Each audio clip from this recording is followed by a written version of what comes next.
Hey, it looks like I get to hang out with you one more time before the new year sets in. And because of that, because you guys have been so faithful and following me and hitting the like button and subscribing to the channel, I want to give you 7 tips to help you with your money in 2024. So stay tuned for that. You know me, I'm Adrian from Adrian's Avenue, and I talk about things that will help you make better decisions to a better life, especially in 2024. And we will start right away. All right, we're gonna be relaxed. What I have on was pretty cool, but it's got a lot of pockets and stuff on it, so bear with me. It's different, but it is pretty cool. Anyway, first thing I want to discuss with you is certificate of deposit, CDs. If you invest in these, the term for these are normally anywhere from 3 months to maybe 4 or 5 years. And so if you invest in CDs, the tip is, instead of putting all of your money in one, why not spread them over the time? So if it's a 3-month CD, put a certain amount of money. Let's say that you had $1,000. If it's a 3-month CD, put $250 in 3 months. Buy another one for 6 months, put $250 in 6 months, put $250 in 9 months, and put $250 in a year. Of course, the longer you leave it in there, the higher the rate is going to be. But as you can see, you're kind of stacking them. So when they begin to mature, that term is over, you can have access to the cash without having any penalties. Most of the times you don't need all the cash in one lump sum. So as this happens, it's a 3-month period before you can access the other cash. But that's a tip for a smart money tips. If you use CDs, you can do that and win with your CDs, not have all your money tied up for a year or 6 months. You can have it come, at the end of that term and have it available to you then. The next tip I want to encourage you to do, instead of continue to talk about it, go ahead and move from your normal savings account, which is not giving you very much interest, to a high yielding interest bearing savings account. Most of them are online. They're still giving pretty decent rates, 4 and 5% interest.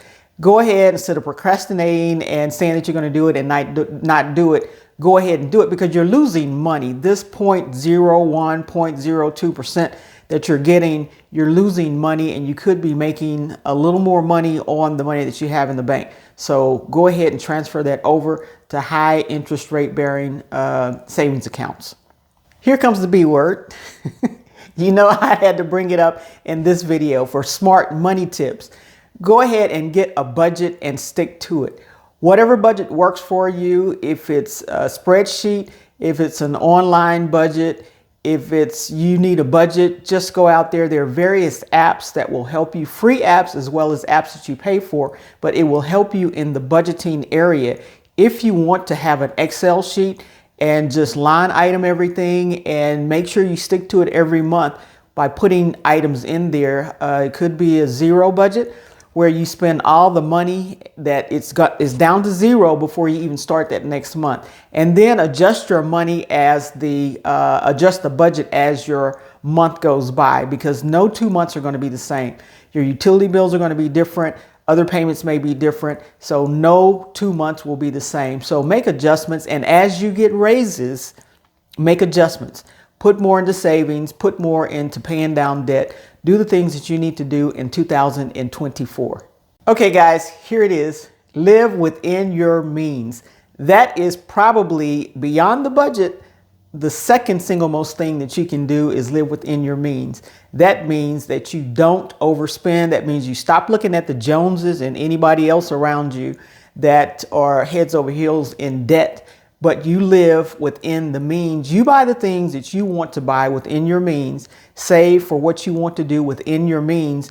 Don't go splurging on things that you really don't have the money to get right now. Save up and buy them. Be reasonable about the things you buy. Go to the grocery store, shop with a list.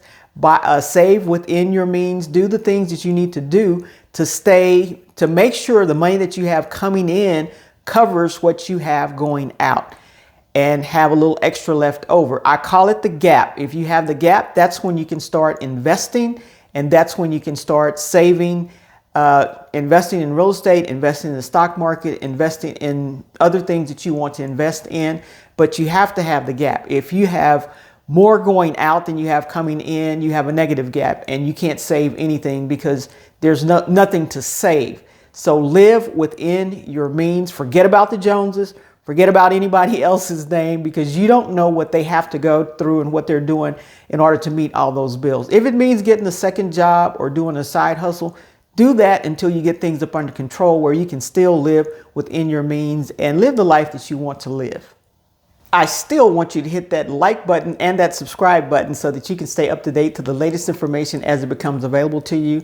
And leave me a comment. This is my last video for this year. We're going to start the new year off fresh, new, and more exciting topics. You can even put in the comments topics that you want me to cover. You know, I talk about money, I talk a little bit about investing, and I talk about retirement. I want you to make those decisions that will help you live out the life that you want to live financially and retire on the date that you want to retire on, as well as that financial figure you want to retire with. Ladies, my sisters, please control the swiping. We have credit cards. I have two. I have nothing against credit cards if you know how to use them. Swiping and not knowing how you're going to get it paid for, swiping and not worried about how you're going to get it paid for, swiping and not having the money to pay for it is something that you need to leave in 2023. We don't just swipe randomly. We swipe with a purpose. You can use the credit card, but my advice is to pay the credit card down until you can pay it off. Then if you want to continue swiping, you can swipe, but pay the credit card off every month. You have the advantage when you do this because you're getting whatever points that they're going to give you, or whatever money that they're going to give you, whatever, credit that they're going to give you, flying miles or whatever it is that you get from your credit cards. However, you're not paying them interest. And I don't care what anybody says, money is money is money. If I can make $500, $600, $700, $1,000 off of a credit card and not pay them interest, I consider myself winning, because interest is what you pay for the use of somebody else's money. If I'm using their money and they're paying me to use their money, I don't care who you are, you're winning, but you need to know how to do this.